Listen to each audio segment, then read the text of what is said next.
the received wisdom is it's men that instigate sex within a long-term relationship. It's the man that says, should we go upstairs for a bit of slap and tickle, bit of how's your father, bit of sticky belly, whatever you call it in your houses.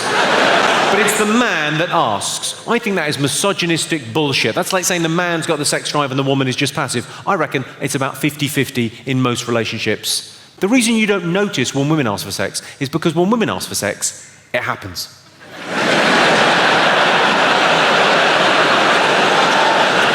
We've got the expression getting lucky because we're rolling the dice, ladies. If your woman says to you, do you want to go upstairs and fuck? Yep. It doesn't matter what else is going on. You could be full of flu. You could have just received devastating news. You could have just been shot in the leg by her. Do you want to go upstairs and fuck? Yes, I do. Here's what I'm saying, my Gen Z millennial brothers and sisters. If you're a young parent right now, you got little kids, those little tykes, they're not going to stay little tykes forever. They're not going to stay adorable little tots forever. They're going to grow up. That's the way it works. They're going to grow up. And the pendulum's going to swing the other way. And they're going to rebel against your attitudes. They are coming. And they will make Caligula's Rome look like Mr. Rogers' neighborhood. They are coming! If I was a young parent right now, I'd start saving up for bail and rehab, because you're going to need it. And to be honest, my millennial and Gen Z brothers and sisters, you kind of deserve it, you smug, self-righteous asshats. Now wait. I know what you're thinking. Oh, come on, Craig, old comedian railing against young people. Well, I have to speak my truth, don't I? Speak your truth. What is your truth? Well, if you believe something to be true, that's your truth. So the truth is subjective. In a way, yes. I really wish I'd known that in a court case in Glasgow in 1987.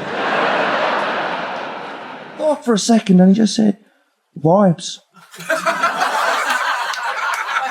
I believe in vibes.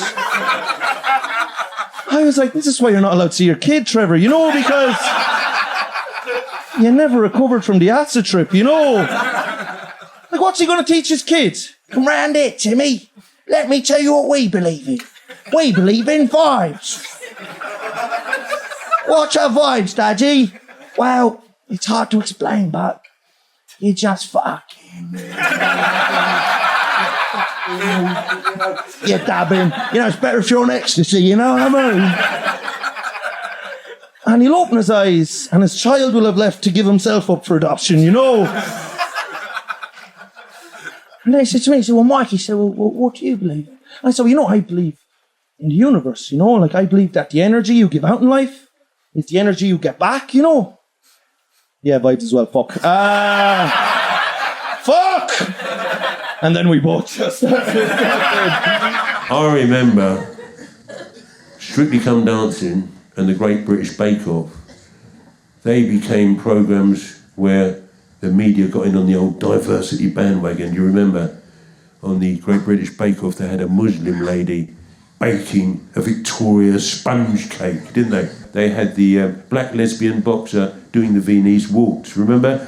And I thought, that's not diversity. Getting black people to do white people's things, that's colonialism.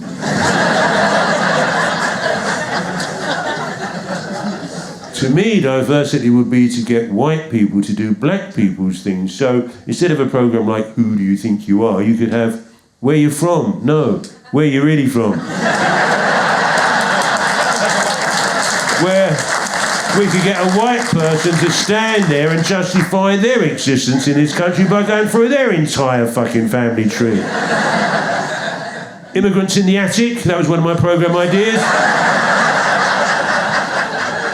Stop and Search, where we see people like Nigel Farage being tasered outside Brixton Tube Station. It's always strange when a close friend gets into a relationship, right? Because you have an intimate relationship with one person and nothing with this new fucking who are you. And now they come as a unit everywhere. And you have to be very careful about what stories you bring up. Because you don't know what has been shared and what has been strategically omitted. You don't want to incriminate your friend, right? So this girl, I've known her for a long time. We've done some crazy shit. 10 years ago, here in New Delhi, India, we were drinking all night, as is the custom. And then 3 a.m. I have to leave for the airport. So I'm saying bye. She's like, I'll drive you to the airport. Okay. So she's driving. Okay. So before MG Hector, otherwise. Driving in a small car. She's like, Then midway to the airport, we realize that we are on the wrong side of the highway. Cars are coming this side, but we are going this side. And I start freaking out. My friend is like, Kanan, don't worry. I'll just turn the car, drive over the divider, then we'll be on the correct side. Which is an insane suggestion. But equally crazy to be me in the car who says, go ahead. I've never done this. If this is possible, it cuts all travel time in half. You can just go sideways through the city. So she turns, drives the car over the divider, car gets stuck on the divider. 2 wheels this side, 2 wheels this side. Bottom of car scraping. Dude, we have to get out and try to pick up this car and push it over the divider. People are stopping on the highway like, "Apne kaise kiya?" It took so long and it was so tiring, I missed my flight. Okay. I thought I would bring up this story with her and her new husband, not knowing that they've been fighting about how she's a careless driver.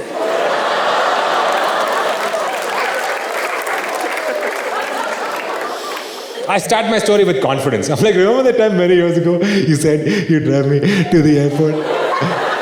And like she takes a step behind her husband and she wants me to not tell the story. Problem is, I'm already here. Can't just stop, right? To exit this emotion. So I'm like, fuck, quickly. I'm like, how do I get out? How do I get out? So what I did was, you'll appreciate this. I was like, this is the full story I told.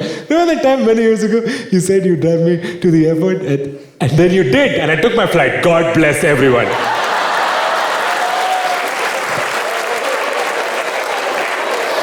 I decided to get a pet. I've always grown up with pets and in my teens and in my 20s. And then there's something about the lifestyle of being a comedian that means you're on the road a lot. It's not really conducive to having animals at home. And then I thought, I've done this 8 years. Maybe it's time the lifestyle worked around me for a change. So I really wanted a cat. I got a cat 2 years ago. I got another cat last year. My fella seems to think I just wanted 2 cats. He doesn't realise it's now an annual event. The second cat we got is a rescue cat. She was just left outside of the vet in a box overnight, just left. And she's lovely, she's very affectionate. Whenever my fella picks her up, she starts purring straight away, and he looks her right in the face and he goes, "Who would abandon you?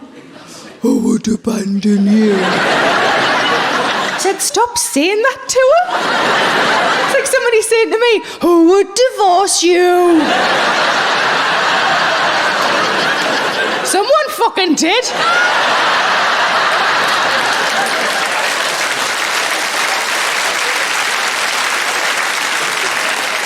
But I do worry that I tell people a bit too soon in any conversation that I've got cats. I've got cats, it's too soon, it's too soon. I've got cats, that's lovely, and your account number is... And that's because they're not too bad at the minute, but I've often got big scratches on my arms, and I don't want anybody to ever misconstrue what those scratches are. I don't want anybody to ever leave my company going, "She seemed really happy, but did you see her arms?" When truth be told, it's because I cuddle them too tight and the fuckers fight back. But the first cat we got 2 years ago, a little ginger kitten, he's called Chief Brody, named after the police chief in Jaws. I was still living in the flat at the time, and I thought I'll let him have a wander around, get his bearings, have a bit of a sniff, a bit of an investigate. And he went round the back of the sofa, and I was quite surprised because I'd lived there for 6 years and I'd never been round the back of the sofa. And the Hoover certainly fucking hadn't. And he came back round with what can only be described as 4 big grey fluffy slippers on.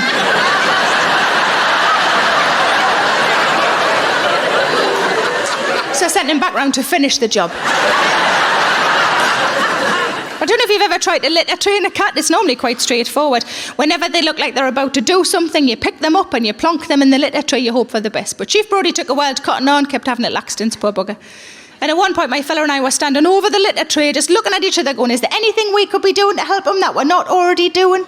And my fella, because he's so lovely, he looked down at the litter tray and he went, do you want me to do a shit in it to start him off?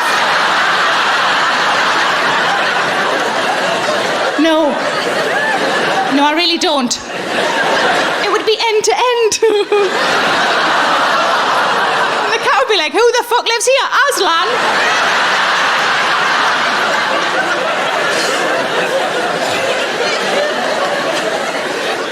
But I have two friends who look after my cats when I'm away from home. One of them is an animal lover, one not so much. Give us a cheer if you consider yourself an animal lover.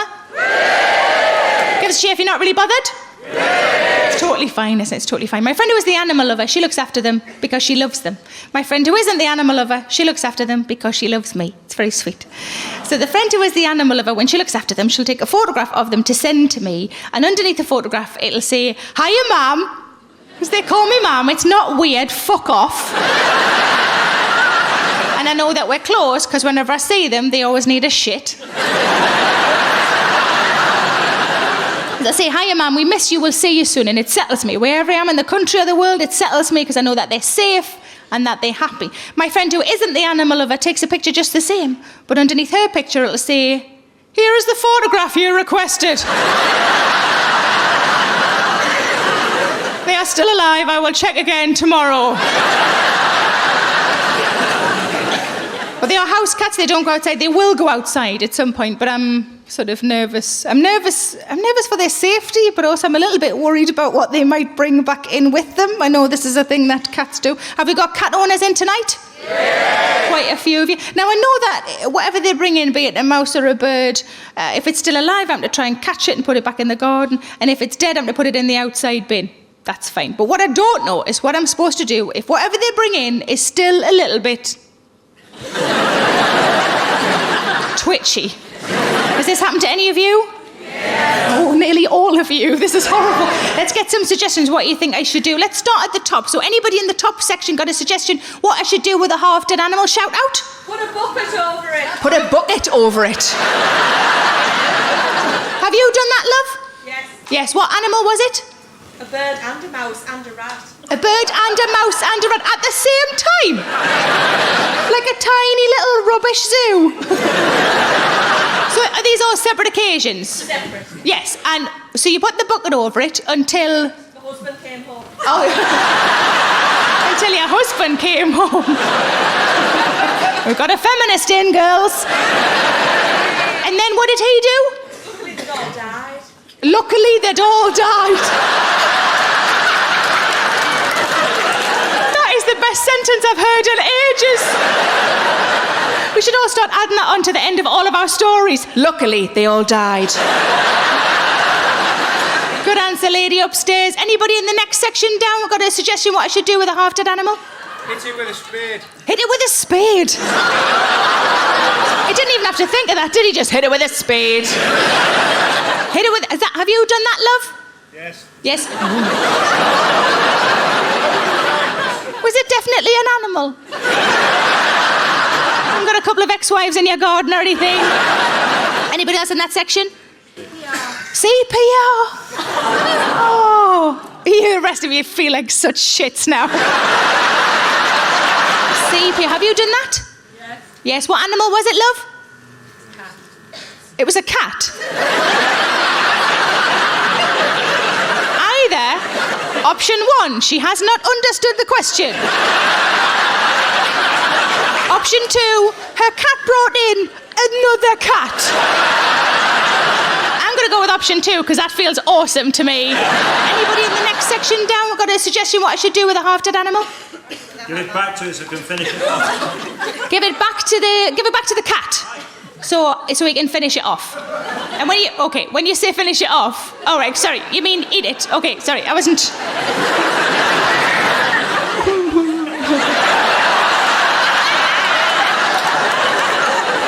One tiny final wank. A cat couldn't even do that because I don't have that kind of hands. It'd have to do with its paws. Well, you've just made me mime a cat wanking off a mouse. You dirty bastards. So you mean give it back to the cat so the cat can eat it? I like that idea because that feels like good parenting, doesn't it? Because it's like, finish your tea or you're not playing out. I like it, it's good. Anybody else in that section?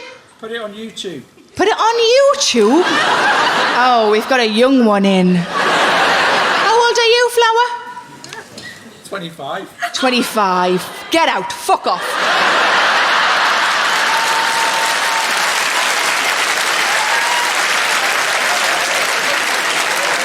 Look around you, love. You don't belong.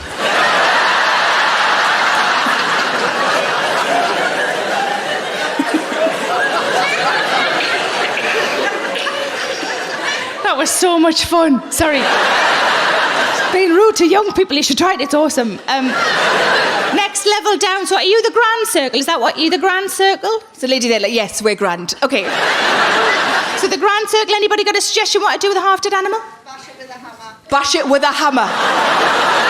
Fuck, where are you from? The Felon?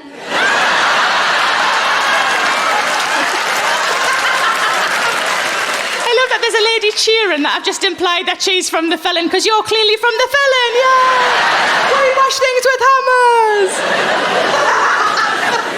Anybody else in that section? Chuck it over next door. Chuck it over next door.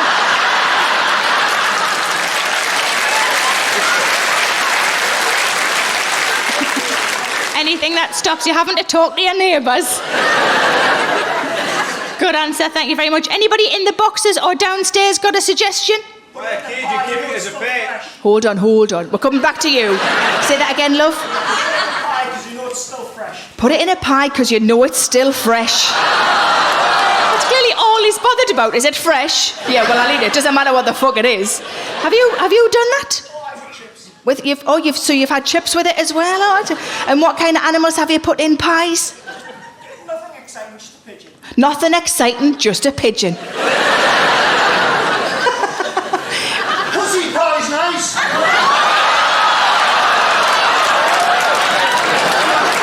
Wowzers! You actually went there, didn't you? He's doing that with his arm as well, like he's a fucking winner. Something tells me by how mortified your girlfriend is that you're not going to get any of that for a while.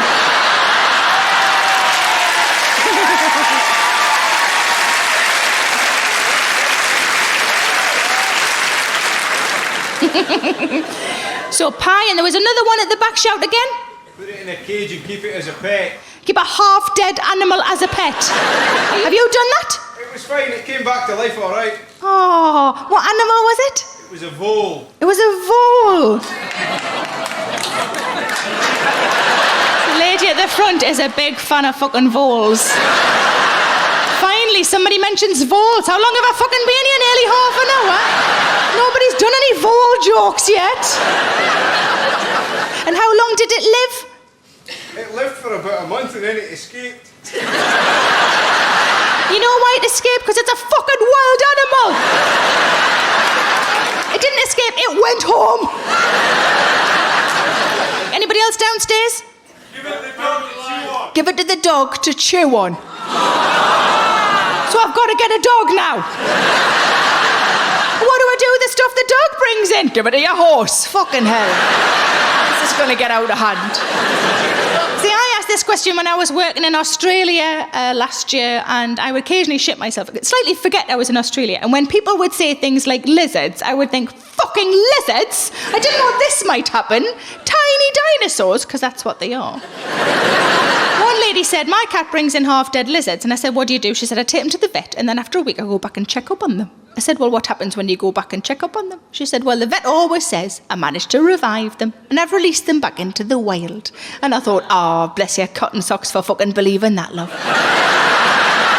They must see her coming, mustn't they? Oh, fuck, it's lizard woman again. With a bag of half lizards. Expecting us to match them all up. Brenda, look, that doesn't go. The pattern's different. Can you see? Try that one. No, but I've seen that one somewhere before. Another lady said that her cat brought in a half-dead parrot. I said, what did you do with a half-dead parrot? She said, I just put my fingers over its nostrils for a while. Which is all very well until the parrot realises it has a mouth. Fuck, that was close, that was close. Then one really serious lady, very straight face, she said, Drowned it. I said, what did you drown? She said, It was a frog. I love the idea of a frog going, oh no, don't put us in the water. I hate the water. That's my natural habitat, just a fucking idiot. Oh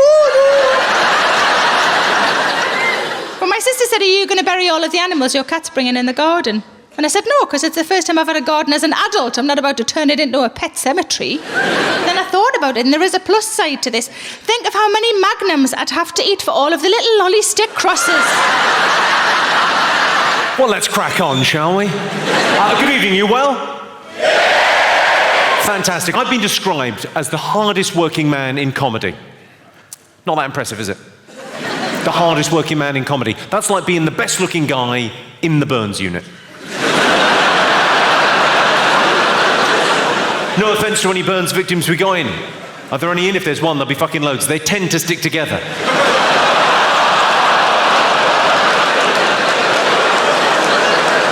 And we're off. Someone came up to me outside and went, I thought you'd be younger. I said I was. I'm 40 years of age, but girls still check me out. I wouldn't mind, but they're so bloody obvious about it, pointing and whispering. Stranger danger. Every night after the show, I have attractive women banging on my dressing room door, and sometimes I let them out. Are there any comedy groupies in here this evening? Any gag hags? Any chuckle fuckers? The only reason I ask is if any girls come up to me after the show looking for sex, I'm going to have to disappoint you. I mean, we can have sex. Just it will be quite disappointing. I wouldn't lie to you, it'd be like throwing a sausage up an alleyway.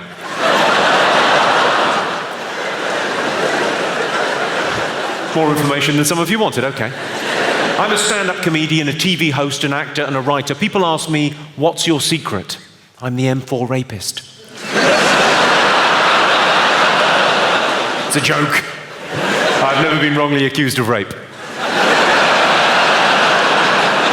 We all like a laugh, yes? That's the one thing we've all got in common in this room. We all like a laugh. It's a very British thing, I think, to come out of an evening with the express intention of just having a laugh. Here's a great fact about this country. The average person in Great Britain laughs out loud 10 times a day. Not everyone, obviously. If you work in a hospice or with learning disabled adults, it could be 10 times that. Sky's the limit.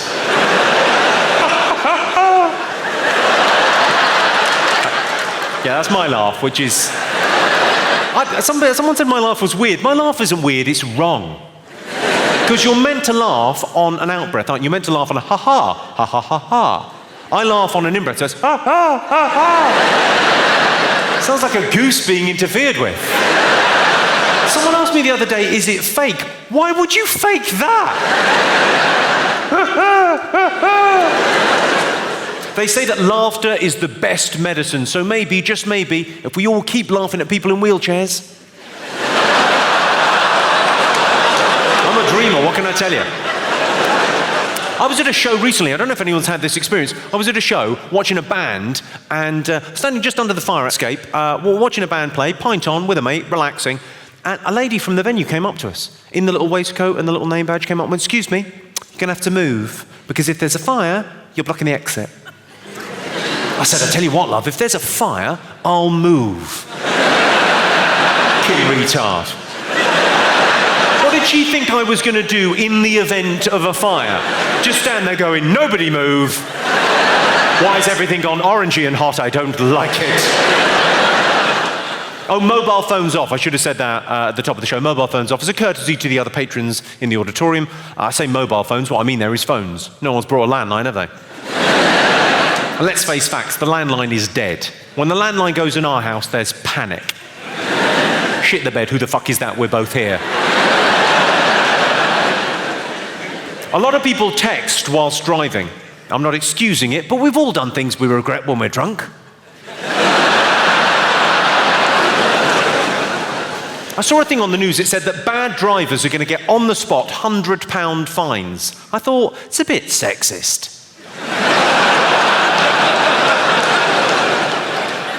Do you understand that? Yes, you did. Yes, you did. I'm not being sexist. How could it be? Some of my best friends are slags.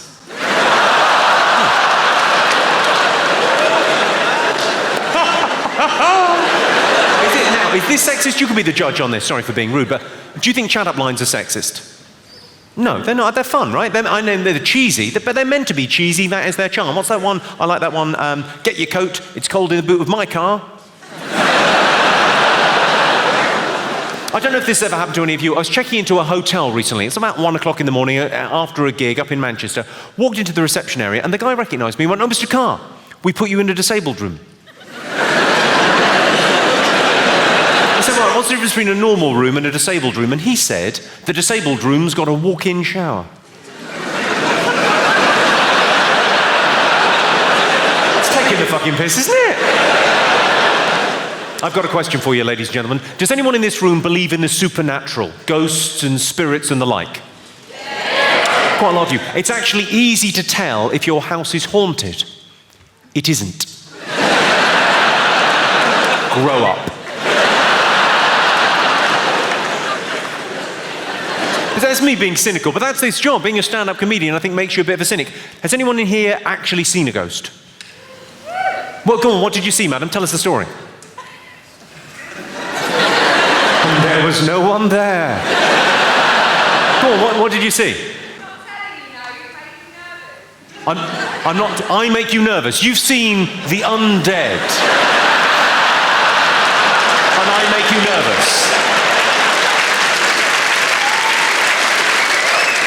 Doesn't really show me in a good light, does it? Come on. Where were you when you saw the apparition? You were in a friend's house, right? Her stepfather was what, sorry? I think I may have cracked this case already. There's a stepfather involved. Was there ectoplasm? Go on, what happened? Were you upstairs? Were you... You were in his son's bedroom? Of course you were, love. Go on.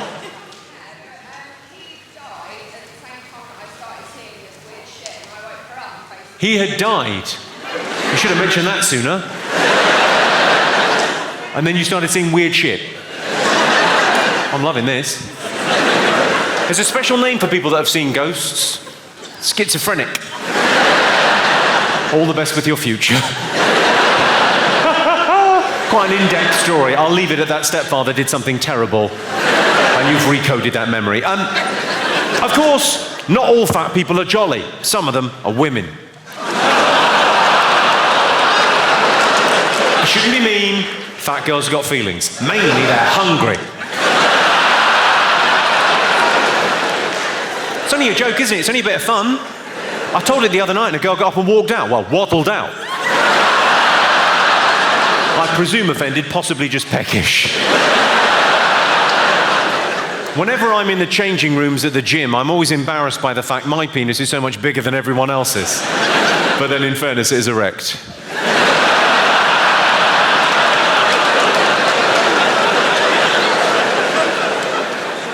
Islamic fundamentalist sex dolls. Do they blow themselves up? In Palestinian passports under occupation, do they just put Israel? That joke is only there to test where the Guardian readers are sitting. No further questions, back to the knob gags. I do talk about sex a lot in my show. I talk about sex all the time on stage. And a friend called me on it recently. Came to see the gig and he went, "You talk about sex all the time. Are you obsessed?" I said, "Well, I'm not obsessed. But sex is the great universal topic for comedy."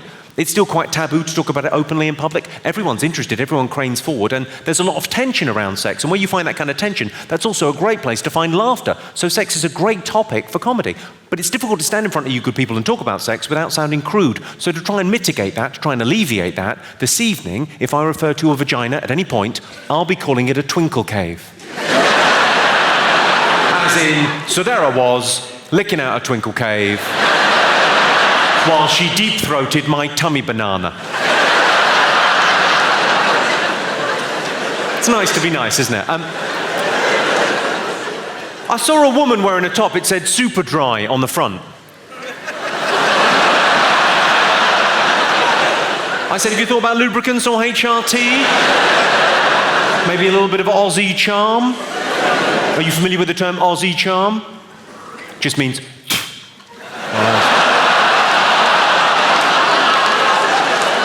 Australian charm, you're welcome. Very pleasing look from the ladies of London, as if to say, well, I didn't know that had a name, but yes, that does happen. My girlfriend bought a t-shirt for £80. That's a ridiculous amount to spend on a t-shirt, am I right? It said D&G on the front. I suppose fair enough. One of her tits is bigger than the other.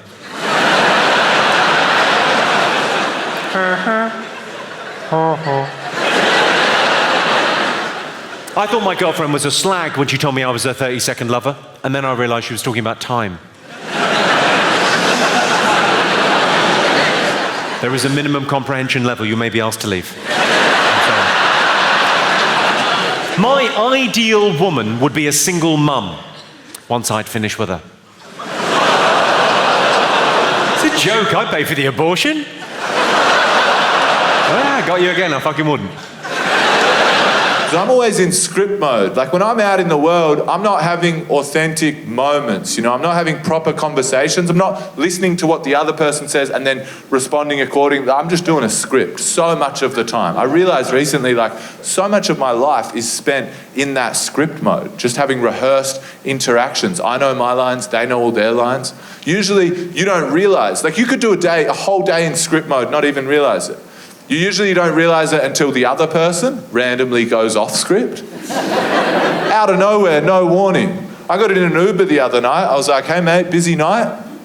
He goes, yeah, pretty busy. I see you're wearing a Patagonia shirt. People say that's an ethical brand, but I'm not convinced.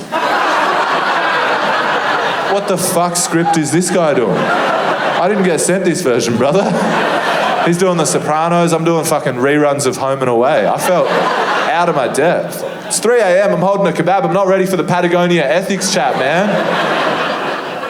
I want to be off script. I want to be just having those real moments, those real interactions. But there are certain environments where it's better to stick to the script.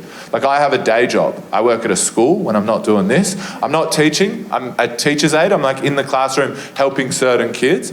And sometimes you slip out of the mode that you're supposed to be in, and it's not that good. I was sitting at the back of the room next to a year 9 student, right? I've been working with this kid for a few years, so I'm really invested, I'm really backing him. He put his hand up in class, answered a question. It's quite a big deal for him because he's quite socially anxious. And it was a beautiful answer as well. Teacher said, why is school important? Or some shit like that. And he said, it's important because you can learn things, but you can also make friends at school. Yeah, and in the silence of that classroom, much like the silence that we're in right now, at this volume, I went, fuck yeah, Benji. Which you're not supposed to do. I don't know if you know much about working in schools. It's strongly discouraged to do that sort of shit.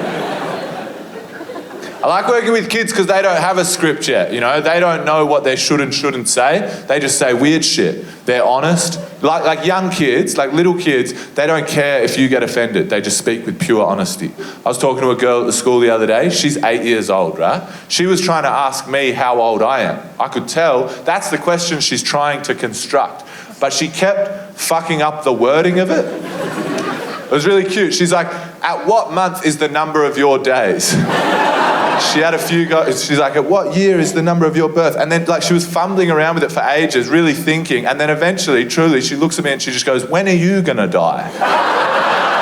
Like in her heart of hearts, that's what the real question was, you know? Which maybe it is for all of us, if you think of it like that. I'm gonna start asking that at parties. Happy birthday, John, when are you gonna die? At the dog park, she's gorgeous. When do you reckon she'll die? That one's sadder, isn't it? Sadder to think about a dog than it is a human. That's weird. Interesting. It's good. It's weird, like, even that comment, I think about this a lot. Young kids don't really care that much about death. Like, the way they talk about it, they throw it around in conversation like it ain't no thing. Like, you go to a young kid, why shouldn't we run inside with scissors? Straight away, first answer, because you'll fall over, stab yourself in the gut and die. They just go to that point really quickly. They talk about death like it's nothing. I feel like young kids and then really old people at the very end of their lives, very blasé about death. Like my grandpa, before he died, he said something to me I'll never forget. He was 95 years old. I went and visited him, and he said to me, actually first he said, Lewis, I want to show you something. And he took me into his bathroom. I was like, I don't like that that's the setting. So you're showing me something, Grandpa? But then he pointed at the ground, right? He's like, have a look at that. I'm like, what am I looking at? He's like, have a look at that. Usually I get the packet of 24 toilet rolls, but this time I got the 12 pack because I figured it should probably see me out. That's morbid, isn't it? I respect it though, it's frugal. Also, what a fun guessing game to play at the end of your life. Isn't it crazy that that's what life amounts to? Like, that's what you're doing at the end of your life.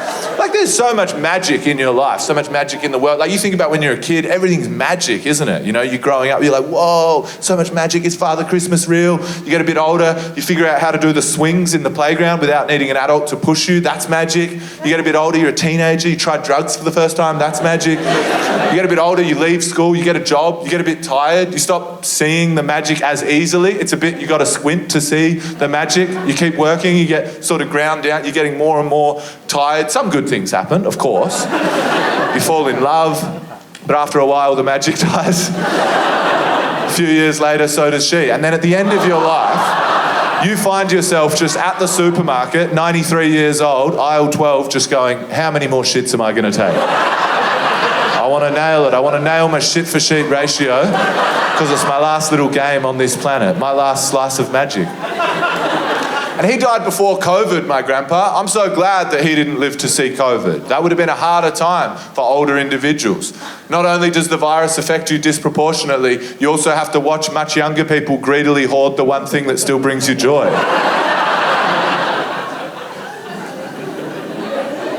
But kids see the magic. That's what I like about working with kids. They don't struggle to see the magic at all. 5-year-old boy came up to me at the school. He held up a leaf. He'd picked up this leaf from the ground. He showed it to me. He said, isn't it funny? 5 years old. He said, isn't it funny? The leaves fall from the tree, but the leaves have a drawing of a tree on them. He showed it to me, and I've never thought about this, but the leaf has like these veins in it, like one vein down the middle, and then veins that shoot off like branches. It looks exactly like what a 5-year-old would draw as a drawing of a tree. And that's on every leaf. Leaves taking selfies. They're like taking, the trees taking selfies, dropping them around in order. This is a crazy, I think this is like one of the sad things about the education system, right? Is that this kid's not doing too well in school.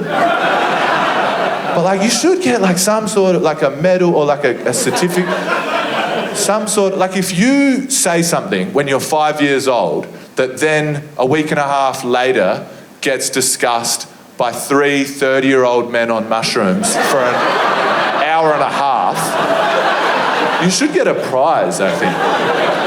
That is impressive. I overthink things. Working at the school, I get worried about stuff. Like I get worried about the future of the world. I get worried about climate change. I've been freaking out about climate change so much. I've been so worried about it, I decided to stop it. Yeah, I did. I just thought, fuck it. It's gone on long enough. I'll jump in. And I have. I've been doing it. You've probably noticed. I have been doing it. The way I've been doing it, I've started using eco-friendly cigarette filters. I don't know exactly what they do, but they're eco-friendly. I figure if I smoke enough, I can turn this thing around. You know what I mean? You've probably noticed, you've probably been walking around, oh, the trees look greener, there's more birds around. That's me doing that. I'm having 80 darts a day. I can't walk up a flight of stairs, but I'm willing to do it. Just by a round of applause, does anyone else use eco-friendly cigarette filters? No wonder the reef's fucked. Come on, guys. Some of you are sitting there, you're thinking, oh, well, I don't even smoke. Well, start fucking smoking then. It's urgent. It's funny the shit we do, I reckon. Like, you know, I was thinking, like, if I have kids in the future, there'll be a moment, won't there? Like, if we keep going the way we're going, my kid's like 10, 12 years old, something like that. They'll say something, they'll ask, won't they? Hey, Dad, what did you do to stop it? When it was all kicking off, this climate change shit, what did you do to stop it? That's an awkward one, isn't it? I got this cup, Josh. It's like a normal coffee cup, but you can use it more than once. I actually had to buy a lot of those because I kept losing them, but it's still better.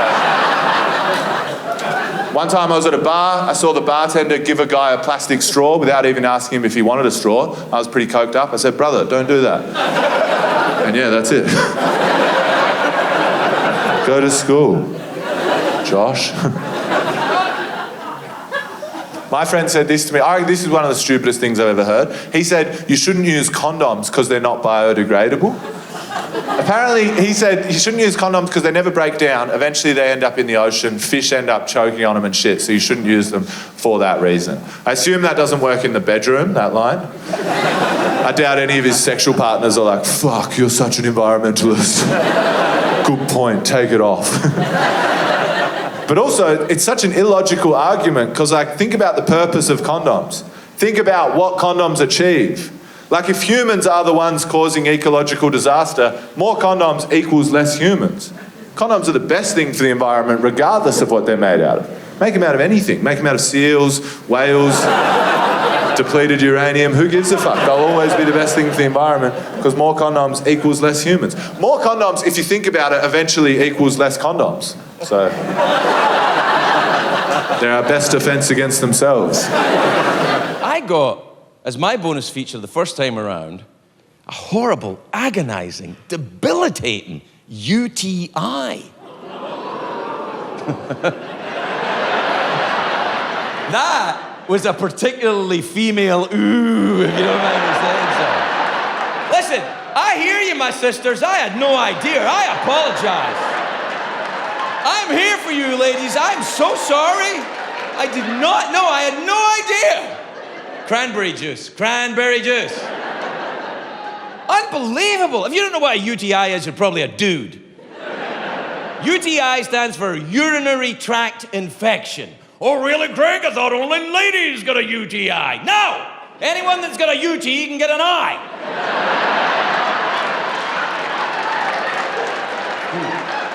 Greg, are you saying you didn't clean your vagina correctly? No, I did.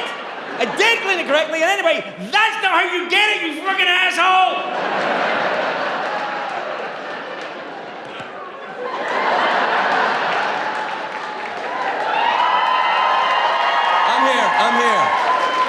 I'm here and I apologize, ladies. I apologize. I had no idea. It was bad. I mean, it was so bad. I was sweating and horrible with the COVID and my penis was on fire. I was like, it was like the 1980s all over again. I swear to God, the only relief I could get, I swear, was putting my penis in a glass of cold water. It's like, I could never go back to that Denny's.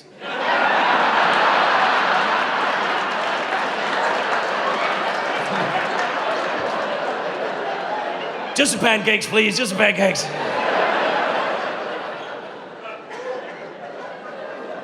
It was really bad. And I was in Scotland when I got it. I was in Scotland, so I couldn't even see my regular doctor. Don't get me wrong, I love Scotland, but my doctor's in America.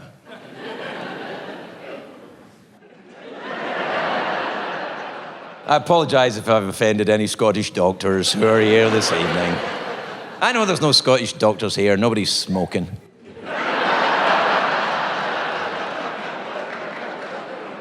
I was in Scotland. I don't have a doctor there. I started phoning around trying to find a doctor. I was phoning different offices, couldn't get anyone. Eventually, I talked to a woman on the phone, and she said she was a doctor's receptionist. But looking back on it now, I realize she's probably a witch.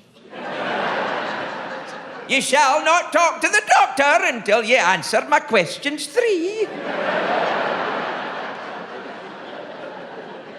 Did you wash your groceries? Did you stuff toilet paper in your ass? It was all of that.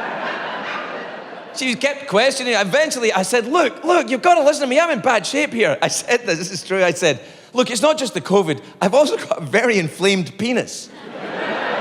And I swear this is what she said. She went, any more of that talk and I'm hanging up.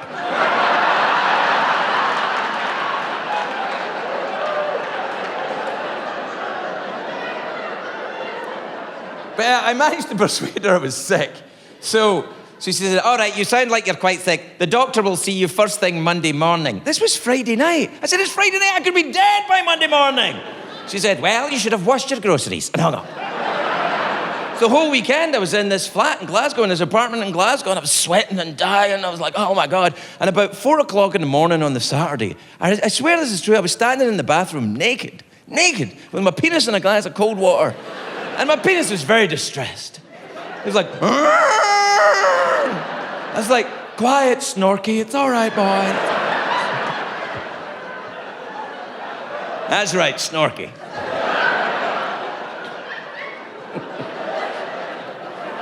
I said, quiet, Snorky, quiet, it's all right, boy. I was really bad, but here's the thing. I swear this is true.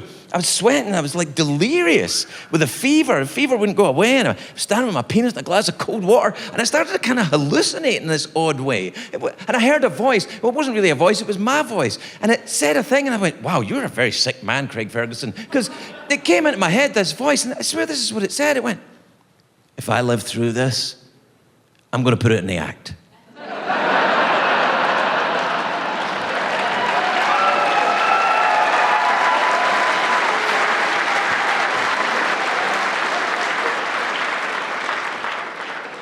Turning adversity into gold. So I went to see the doctor first thing Monday morning. And it was a bit tricky because the doctor was a Scottish Protestant lady doctor, and I'm a Scottish Protestant man patient, so things are a little tense anyway. And she said, you know, I talked to her about the COVID, and I said, I've got COVID. She went, okay. And then she could tell there was something else wrong, and she said, what is it? I said, it's my penis, doctor. And I swear she did this. She went, oh, great.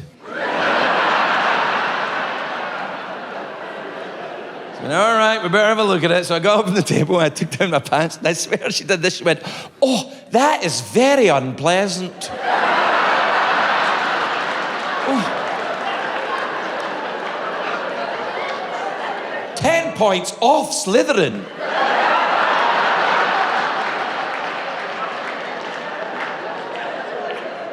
She got a little tongue depressor thing and she moved it. She moved it and she went, oh, it looks like a snail with leprosy.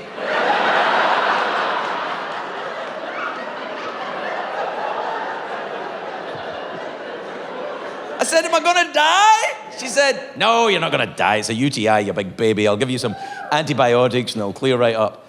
I said, what about the COVID? Am I gonna die from that? She said, I don't know. That obviously I was fine. I'm sorry to the young people for talking about my illnesses. Sorry, everybody. But I've reached that age.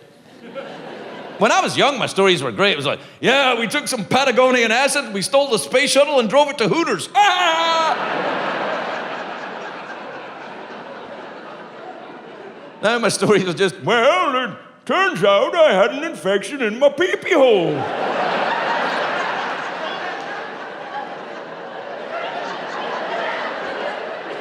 Looked like a snail with leprosy.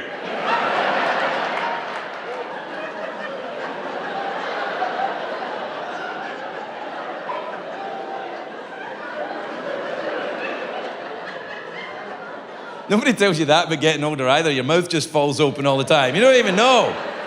I caught myself at a stoplight the other day just...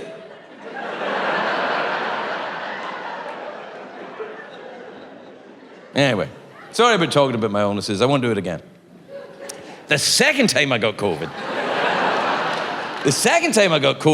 the bonus feature was very strange indeed. It wasn't anything to do with my pee-pee, thank goodness. It was I got something as my bonus feature, something called, and maybe medical professionals may know it, a chalazion. Do you know what that is? No, I didn't know either. I thought it sounded adorable. A chalazion? Well, that's lovely. It sounds like a leprechaun's walking stick or something. Ah, touch me, chalazion, and I'll give yous a pot of gold. This is how leprechauns walk, apparently. I'm sorry for walking like this. I've got a UTI. Anyway, a chalazion is a horrible, very unpleasant eye infection. It looks like a sty, but it's not a sty. It's very different. And I was like, oh, and I was in Scotland again when I got COVID again. Just saying. And I had to go and see the same doctor that had looked at my pee-pee at the previous thing. And I went in and she looked at my eye and she went, and it was bad. It was all swollen. She went, oh, what's that? I went, I don't know. Hence my visit to you, doctor. She went, it looks like a sty. I went, yeah, I thought it might be that. She went, okay. She said, I better have another look at your penis just in case. I said, no, forget it. You had your chance, doctor. That's the stupidest thing I've said so far. You've had your chance. All right, shut up. Anyway, she said, it looks like a sty. I went, okay. She went, okay, it's a bad one though. I said, I know. She said, okay, I'll give you a course of antibiotics. I'll take care of it. I went, okay. So I start taking this course of antibiotics. And I leave Scotland, I come back to America, and I go to Los Angeles. And my eye's not getting better, it's getting worse. And it's getting worse and worse, so I go and see my American doctor. And I walked in, and at this point, my eye's like a baboon's anus on my face. I walk in, and he looks at it, and he goes, oh, wow, what's that? I don't know. He went, yeah, looks like a sty. I went, yeah, I know, that's what we thought. He went, okay. I'm going to give you a course of antibiotics. I said, I took antibiotics in Scotland and they didn't work. And he went, I'm going to give you some American antibiotics. American antibiotics will kill your motherfucking eye. American antibiotics will take away that sty. American antibiotics when you are feeling rough. American antibiotics built Ford tough. I'm like, yeah, hell yeah,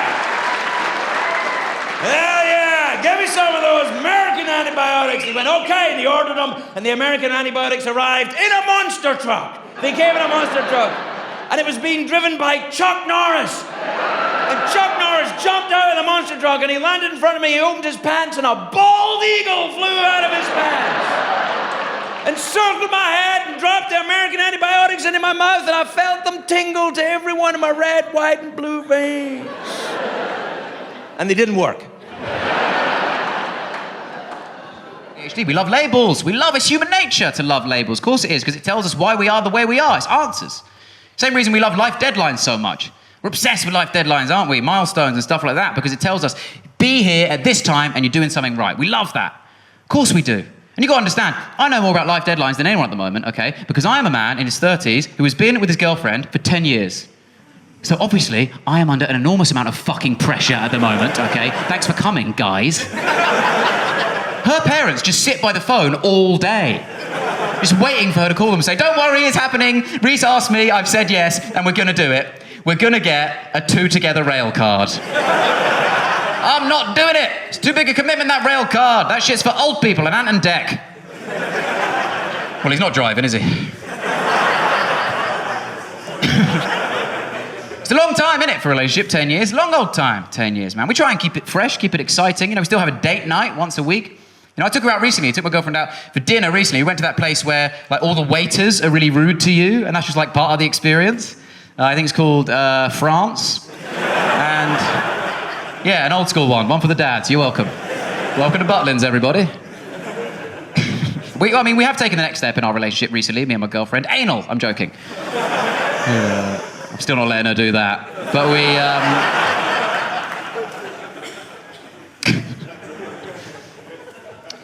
No, obviously, in reality, the pressure that we're under, me and my girlfriend, is to get married, okay? To get engaged and get married, and we're not fucking doing it, okay? We don't believe in it, both of us think it's a very strange thing, marriage, and I think you'd be insane to have brought it up in this show.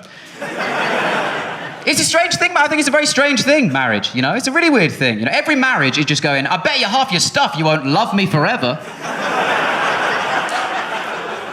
That's the dice you all roll. And good luck to you, honestly, good luck to you, genuinely.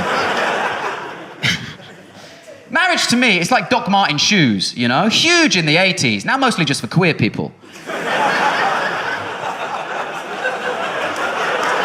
Well...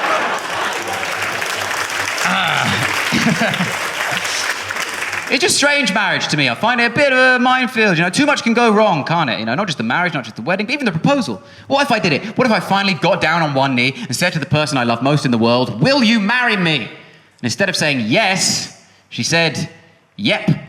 I've got to spend the rest of my life thinking, I don't know that she meant this. Still, I'd love to see the Instagram post. She said, "Yep."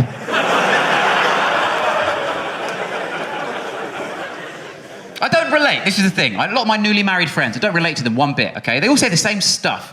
They go, me and my wife, we make such a team. Me and my hubby are such a good team. I don't feel like me and my girlfriend are a team at all.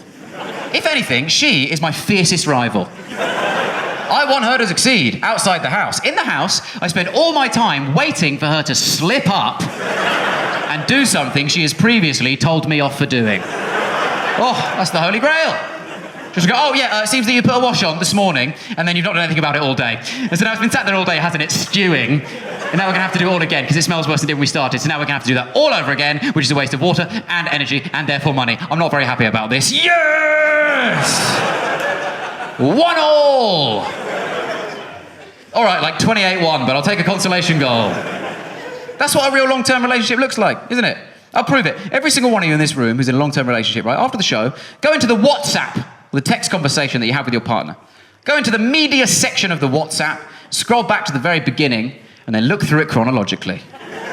You can pinpoint the moments that it changes, from like a sexy nude to a screen grab of a recipe from BBC Good Food, all the way to a passive-aggressive photo of a plate one of you left out on the side. That's where we all get to eventually. Wordless plate pictures. The only way you send or receive a nude in a long-term relationship is if one of you has a rash.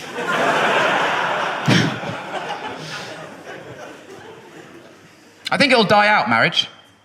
I do. I think it'll die out. I think it would have died out sooner if not for the boomers. You know, the boomers, you kept it alive, marriage, because it suits you, boomers. It suits the way that you were raised, you know, because you boomers, you were raised on this idea of stiff upper lip, you know? Keep calm and carry on. Get through it no matter how tough it gets. And so you're stubborn, but you're resilient, you know? You apply that logic to everything in your lives, from marriage to recessions to gluten. You just fucking tolerate it. A 65-year-old man is not suddenly admitting he can't stomach bread, okay? He's continuing to have toast for breakfast every morning and having the shits until he dies. That's how it works. That's why you're all so angry. Going, immigrants. Like, no, you just ate the cross again, Tony. Chill out. Going, LGBT. No, IBS. Calm down, mate. You'll be fine. You're all right. You'll be fine. So dramatic, the boomers. It's all life and death, black and white, win or lose. There's no middle ground with boomers, ever. This is why the 50% of you that got divorced refer to it as a failed marriage. You didn't fail, you completed it. You got to the end, boss, you move on to the sequel. Bit of positive thinking, come on. Then the half of you that stayed together, you just shut the curtains, don't let the neighbours see how awful it is, just get through it no matter what. And then a small percentage of that lot just waited for the day that he snaps and then she's under the patio. That's how it works in the boomer community, and we make podcasts about it.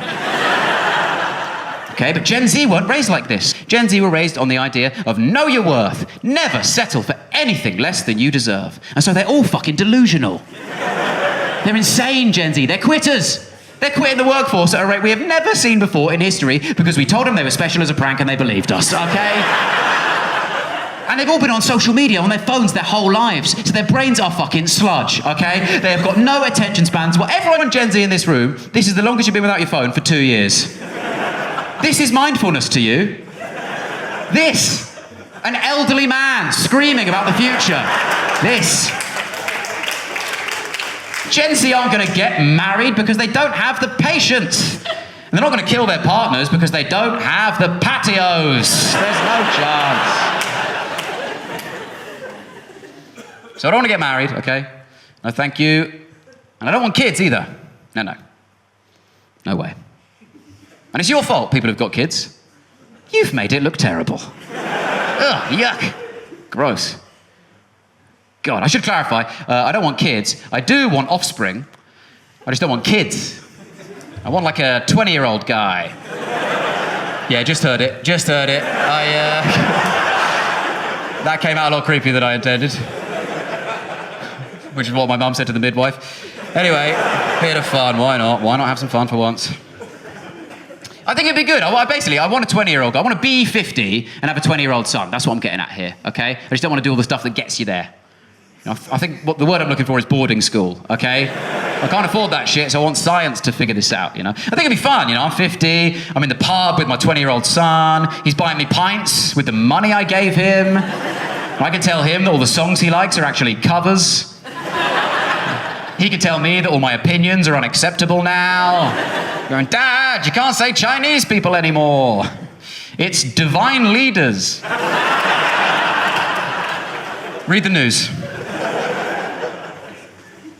And listen, I see the appeal. You know, people say it's about legacy, isn't it? People want to have kids because they want to carry on the family name. And I see the appeal of that, carrying on my family name. You know, Ranga Nathan. Is it worth it, you know? And to be honest, I read a story, basically, that put me off the idea of having kids. Okay, I'll tell you it now. The story goes that in 1920s America, the famous writer Ernest Hemingway had a bet with a bunch of his writer mates of who could write the saddest story in the fewest amount of words, right? And he won that bet, Hemingway, with his story, which was For Sale, Baby Shoes, Never Worn. Yeah. And that's why I don't want kids. Ungrateful.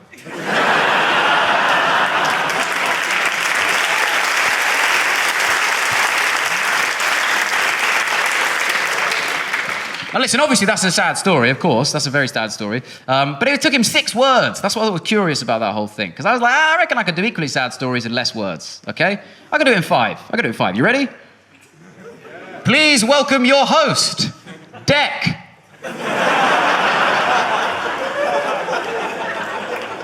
Eat shit, Hemingway. House deposit paid. Goodbye, Grandma.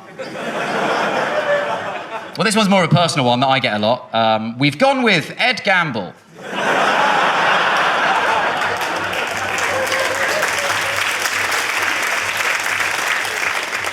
I don't even need 5 words, I can do it in 4. Finished first in orgy.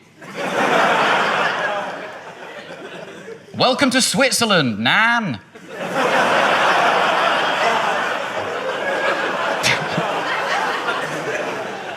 I can do it in 3 words. I'll do Hemingway's one in 3 words. For sale, baby. Think it through, mate. Come on. I'll do it in 2. Biological girlfriend. I'll do it in 1.